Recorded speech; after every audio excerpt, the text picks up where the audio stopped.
So let's get to the serious business at hand here because as you guys know, on this platform I have been covering Stop Cop City for some time. We have a little playlist on the channel that you can go check out some of our older interviews going back a year and some change. Like this is not a new story to me and I appreciate being in camaraderie ship with Kamau Franklin because having proximity to Kamau and Kamau obviously having proximity to this movement has really given me a really impressive perspective and a inside look, to be perfectly honest, about what's going on in Atlanta pertaining to the organizing to stop Cop City. So it's bad enough that the Georgia police have been operating so heavy-handedly on the protesters there trying to defend the Atlanta forest. But when they murdered Tortuguita, when they murdered Manuel Tehran, the level of propaganda that was released by the cops and endorsed and co-signed and never challenged by mainstream media, it's been something to witness and something to behold. So, what the story is, I think this came out, today's Friday, it came out either Wednesday or Thursday.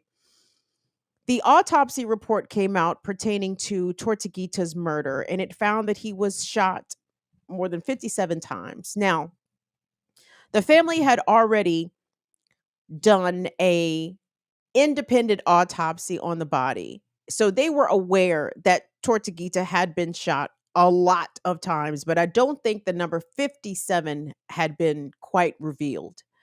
But as horrific as that fact of information is, what was the most telling piece about the autopsy is that there was no gunshot residue found on Tortuguita's hands. And this is extremely important because the reason given by the police as to why they opened fire on Tortuguita is that they claimed that he shot first.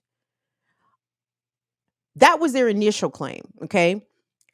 When this incident first happened, the Georgia Bureau of Investigation, all those alphabet boys who showed up to the forest there, GBI, Georgia State Police, APD, whoever the fuck showed up, they claimed that they were fired upon by Tortuguita without provocation. That was their first version of the story. Turns out actually that the police, in fact, fired pepper balls into his tent, right? Basically forcing him to evacuate his tent where he was occupying, right? So that was the first lie. I mean, first of many, many lies. Also, a police officer was shot that day. Hold on, I'm getting ahead of myself. Um, so it was determined that they shot pepper balls into his tent. Okay. And the lack of scrutiny that this bullshit story done by the Georgia police has gotten from the mainstream media is truly galling. It is appalling and it is revelatory in the ways that it shows that the media, you guys, they not here to get the truth. No, they are here to spin tales and narratives on behalf of the police state. And I want to give you guys an example of this. And I know for those who are in Atlanta or in the Atlanta metro area, you know, as TV stations go, I know 11 Alive News I mean, none of them are reputable. As far as I can tell, neither is the Atlanta Journal Constitution. You know what I'm saying? The Atlanta Journal Constitution, as I'm sure you know, is part of the funding cobbled together with the Atlanta Police Foundation. So the Atlanta Journal Constitution actually has an incentive to spin narratives for police because they have a financial interest in building Cop City.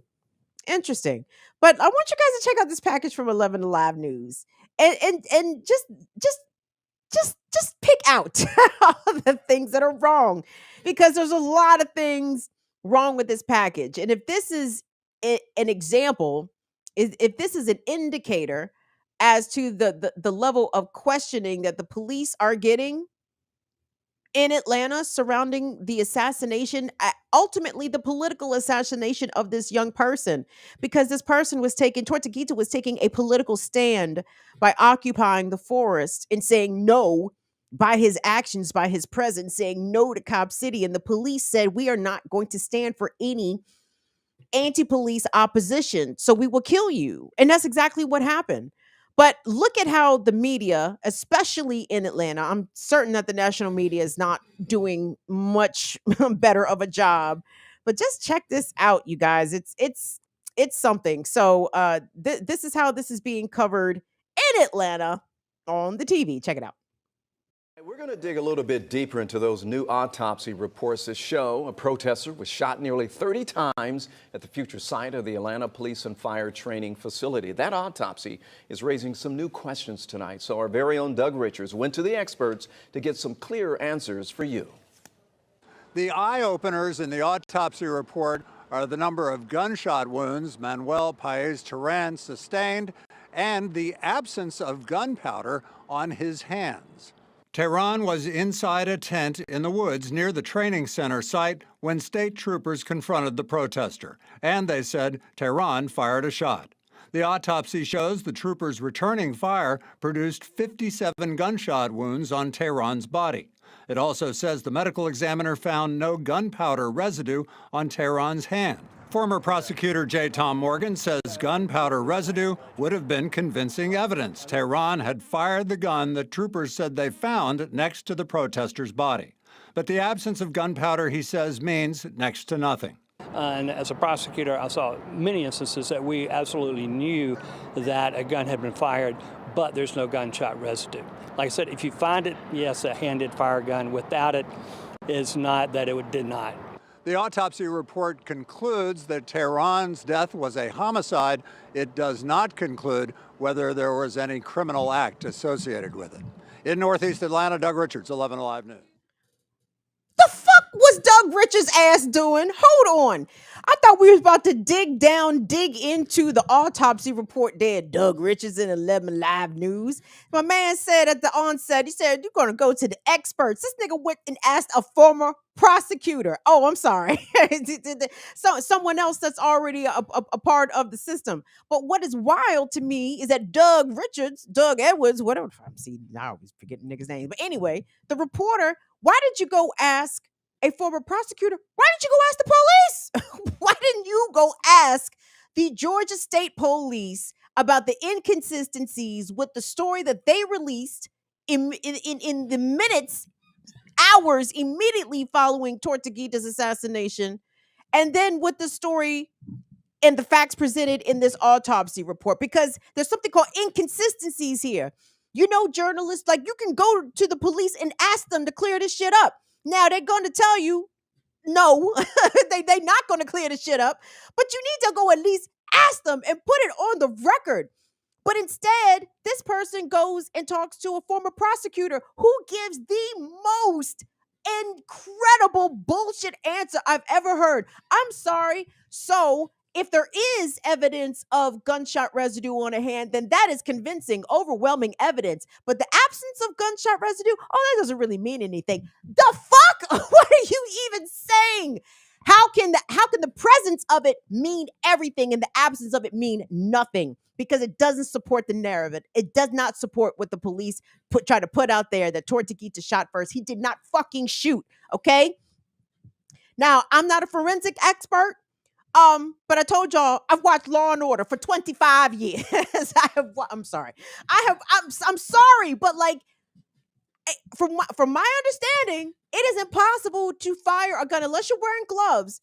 And they made no mention of Tortuguita having any gloves or anything like that. I'm certain if he had gloves, if he was wearing gloves when he allegedly shot, that is something that the police absolutely would have mentioned as a reason why there was not no gunshot residue on his hands. But that's bullshit, and they know it. And they absolutely know it. So I'm assuming that the young person did not fire anything. I can only assume he didn't fire anything. I can only assume that the gun that they allegedly found near his person was planted there by police. The police officers who was allegedly injured by gunshots, that day that they raided the forest, I can only assume the dumbass fucking police shot theyself, because that's not the first time, second, third, fifth time that kind of scenario has happened. These police are dumb as shit, and they are known for shooting they fucking selves. So, whose bullets entered Tortuguita? I need names. I need agencies. I need rank. I need badge numbers. Who shot this kid? And for the officer who was allegedly shot, who shot him? Where'd them bullets come from? Where the ballistics on that? This is a cover up, you guys. It is a cover up happening in plain sight of a political assassination of somebody who had the audacity to put their body out there and stand against the state, who is continuing their repression of Black folks and press and anti-police dissenters in Atlanta.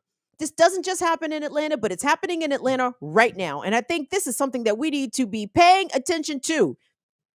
Especially, I was glad to see Status Quo talking about this today. We on BPM talked about it Thursday. I'm hoping independent media is going to be the one driving the story, because I sincerely doubt that the mainstream is going to give this story the level that of storytelling, of fact checking, of holding the police accountable that it really deserves, right?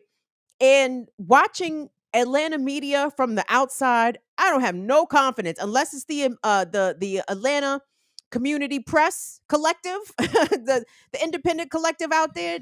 Shout out to the Atlanta Community Press Collective. If it ain't them, I don't know who the fuck's going to ask the police these questions, because the regular media don't seem to be interested in doing it.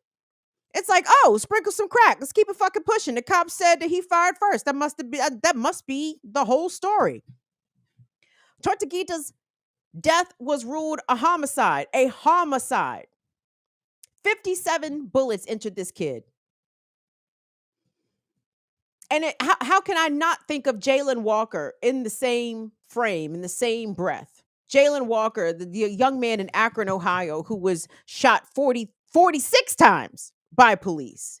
You guys, these overkill murders, these are not accidental. This is not a lack of training. This is not that. These types of murders, specifically of Black people, non-white people, Tortuguita, I believe, was Afro-Venezuelan, Black people. These kinds of overkill murders of Black people, these are sending messages to us. These are sending messages to the rest of us. In Atlanta, with the forest offenders being charged with domestic terrorism, the story that I brought you guys last week of the law student at the University of North Carolina who is precluded from attending classes because they were charged. They got caught up with these fucking dumb domestic terrorism charges in Atlanta while being present at a protest. We are tumbling down the hill of fascism, guys. Like fascism is running up on us like Usain Bolt. Fast as shit, okay? Fast as shit. And I don't really know what we can do to not let this continue to snowball in the way that it is. Will, throw up that image if you could for me, please. So, the people in Atlanta are not finished. If you thought they was done, they not done. Even though the construction machines are moving into the forest, they are starting to clear things, there is still actions out here that are planned. So, these are the good folks. Obviously, the Atlanta Forest Defenders defend the Atlanta forest. They are continuing planning actions. And if you have some time or ability, they want to see you down in ATL. Shit. Sorry, I thought I had another picture of it. Coming up this summer, they have a number of actions planned. I even think they're doing some actions this weekend surrounding the Earth Day /420 celebrations. So if you happen to be in the Atlanta area, you should definitely check out some of this stuff doing by the Atlanta Forest Defenders. June 24th through July 1st of this year, it's the Weelaunee Summer. The Weelaunee Forest is where Cop City is planned to be built. So if you have the ability, which I do not, but you might, June 24th through July 1st, they are planning a week of actions there to continue to support the forest defenders, those who are still incarcerated, facing these domestic terrorism charges, and of course, in the memory of Tortuguita. And you guys, I think that I don't know. I'm trying not to give the cops too much credit, but I feel as though when they attack and murdered a black person who was an immigrant, who was Afro Venezuelan, who was non-binary, who was queer, it almost seemed like they picked a target that that the fewest amount of people would care about, right? Because I'm telling you, if this had been some blonde granola crunchy white guy, you know what I'm saying, even though he might have been an n-word lover, he still would have had the benefit of being white, you know what I mean? And that would have gotten, I think, a lot more attention on the situation. But because Tortuguita was who they were, I just don't feel as though people are upset. And I think that there's a lot of shit going on right now that I don't feel as though people are upset enough about. And it's not making me very optimistic. And I don't like that. I don't like not being I don't do toxic positivity, but I at least like to have some hope. And there's a lot of shit popping off right now. I'm not gonna say hope less, dog, but my hope is less. My hope has been lessened by the shit that I'm witnessing. I'm very disturbed. There was a fucking story on NBC Nightly News last night. I had to turn the shit off. I told y'all I don't like seeing stories about endangered species because they're always framed in the way like, oh wow, the species that is in trouble. What can we do to help? Bitch, you can leave them the fuck alone.